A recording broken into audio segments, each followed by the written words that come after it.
This channel does not promote any violent, harmful, or illegal activities. All content provided by this channel is meant for an educational purpose only. ইতিমধ্যেই supplementary list বেরিয়েছে।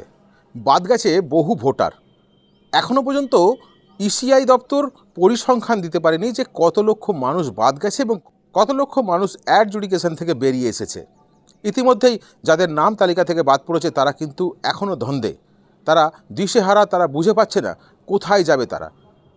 ইসিআইয়ের তরফ থেকে এবং supreme কোর্টের তরফ থেকে বলা হয়েছিল যে ট্রাইব্যুনাল গঠন হবে। ট্রাইব্যুনাল গঠন হলেও এখনও পর্যন্ত সেই ট্রাইব্যুনাল কবে থেকে কাজ শুরু করবে সেখানে এখনও পর্যন্ত অন্ধকারে রয়েছে সাধারণ মানুষ।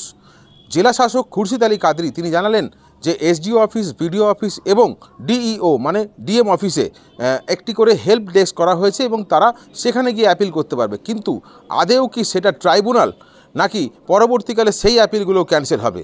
যেখানে অনলাইনে অ্যাপ্লিকেশন করা যাচ্ছে, সেই অনলাইনের অ্যাপ্লিকেশনের জায়গায় eci.net.eci.gov.in এই ওয়েবসাইটে গিয়ে সেখানে অ্যাপিলের অপশান থাকলেও কিন্তু অ্যাপিল যে করা হচ্ছে সেখানে যে ডকুমেন্টেশন আপলোড করার জায়গা সেখানে শুধুমাত্র 4 KB জায়গা রয়েছে। 4 KBর মধ্যেই ডকুমেন্টস আপলোড করতে হবে। সেই 4 KBর মধ্যে কতটা ডকুমেন্টস আপলোড করা যাবে সেটাই এখন অন্ধকারে সাধারণ মানুষ। কতটা ডকুমেন্টস সাধারণ মানুষ সেখানে তুলে ধরতে পারবে নিজের নাগরিকত্ব পরিচয়ের জন্য, সেখানেই এখন আমরা সকলেই অন্ধকারে। আমরা আগামী দিনে দেখব যে কীভাবে ট্রাইব্যুনাল গঠন হয়। যদিও ভোটার লিস্টে কিন্তু লিখে দেওয়া হয়েছে যে লিস্ট বেরোনোর 15 দিনের মধ্যেই কিন্তু সকলকে ট্রাইব্যুনালে আবেদন করতে হবে। কিন্তু ট্রাইব্যুনাল গঠন হলেও কবে থেকে সেই ট্রাইব্যুনালের কাজ শুরু হবে এখনও পর্যন্ত কেউ জানে না। যদিও হুগলির জেলা শাসক খুরশিদ আলী কাদরি জানাচ্ছেন যে এসডিও, বিডিও ও ডিএম অফিসেই কিন্তু একটি করে হেল্প ডেস্ক করা হয়েছে। সেই হেল্প ডেস্কে তারা যারা অ্যাপিল করার যোগ্য তারা অ্যাপিল করতে পারবেন। কিন্তু সেই অ্যাপিল আগামী দিনে কতটা কাজে লাগবে সেটাই দেখার। যদিও অফিসিয়ালভাবে ট্রাইব্যুনাল এখনও কিন্তু ঘোষণা হয়নি বা ট্রাইব্যুনাল কিভাবে কাজ করবে সেটাও কিন্তু ঘোষণা হয়নি। সাধারণ মানুষ সত্যি অন্ধকারে। বহু মানুষের ফোন আসছে, বহু মানুষ জানতে চাইছে যে কি করব আমরা এবার, যাদের নাম কাটা গেছে। সাপ্লিমেন্টারি লিস্টে যাদের নাম নেই তারা কি করবেন সেটা নিয়ে এখন সকলেই অন্ধকারে। যদিও eci.net.eci.gov.in অ্যাপ্লাই করা যাচ্ছে, সেখানে অ্যাপিল করা যাচ্ছে, সাবমিট অ্যাপিলের অপশান রয়েছে, কিন্তু সেখানে ওই যে বললাম সেখানেও কিন্তু সেই ডকুমেন্টেশনের 4 KB জায়গা দেওয়া হয়েছে। সেই 4 KBর মধ্যে সে নিজের কতটা ডকুমেন্টস আপলোড করতে পারবে এবং তার বাবা মায়ের এবং তার কর্মক্ষেত্রের বা অন্যান্য ডকুমেন্টস কতটা আপলোড করতে পারবে সেটাই এখন দেখার বিষয়।